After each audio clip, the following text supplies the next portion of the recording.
Hello, and on this video I'm going to be answering some questions that a lot of people usually ask because they are confused.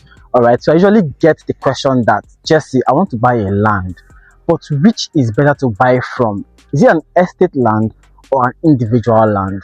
Now on this video I want to answer these questions for you in case you're also among those who have this question in your mind but yet unanswered. All right, so in this video I'm going to be talking about some differences. There are a lot of differences between an estate land and an individual land, but I'm going to give you a few differences on this video. All right, but what I want you to understand first is that both are very good. Now, smart individuals understand that they buy with goals. All right, so which you're buying from is dependent mostly on the goal you seek to achieve by buying that land. All right, so let's dive right in. Now, first is who is selling it. All right, an individual land is sold by an individual, right? Someone who has a land and wants to resell that land is an individual land, while an estate land is usually sold by a company. Usually real estate company sells an estate land. All right, so first of all, who is selling it is very important, right? Now, secondly is the documents. Okay, so an estate land comes with a clear and specific document. For example, if you're buying into an estate land, they go ahead and tell you straight up that this land is coming with a deed of assignment and a survey plan. Very clear and straightforward because they've gone to their due diligence and prepared the documents right for you to buy. Okay, so it's usually very straightforward as you already know the documents you're going to get when you want to buy into this particular estate land.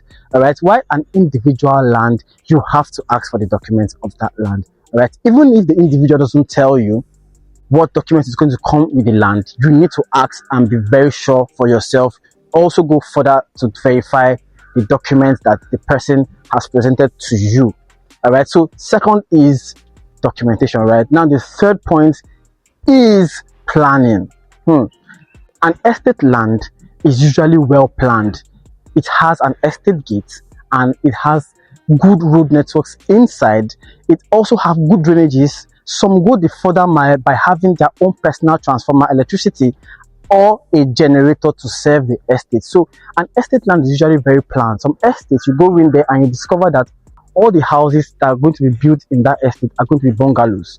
All right, while some other estates, all the buildings in that place or that estate are going to be duplexes. So usually an estate land is very planned. All right, from the onset, even before starting to sell the lands out, they've already planned how everything is going to be. If there's going to be some recreational parks in the estate, it's also very planned in an estate land. While an individual land, all the planning depends on you.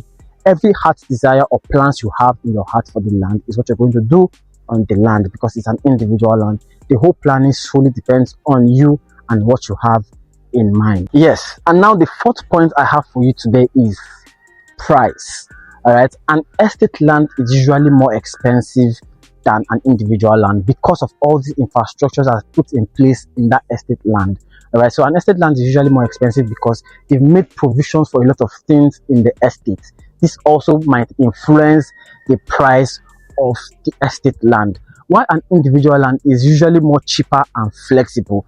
When you have to just meet the individual selling the land or the family that want to sell a land, all right, and then discuss the price with them, usually cheaper because the specific price put on the land is what you're going to pay for.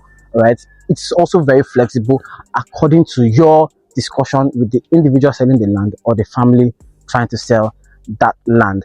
All right, so I hope I've answered some basic questions that have been bothering you on this video.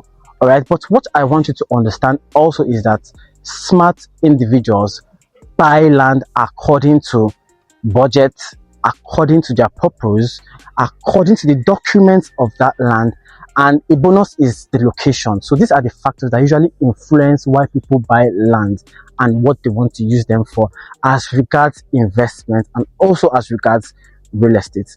All right, so with this I've come to the end of this video, and if you found value in this video, leave me a comment in the comment section.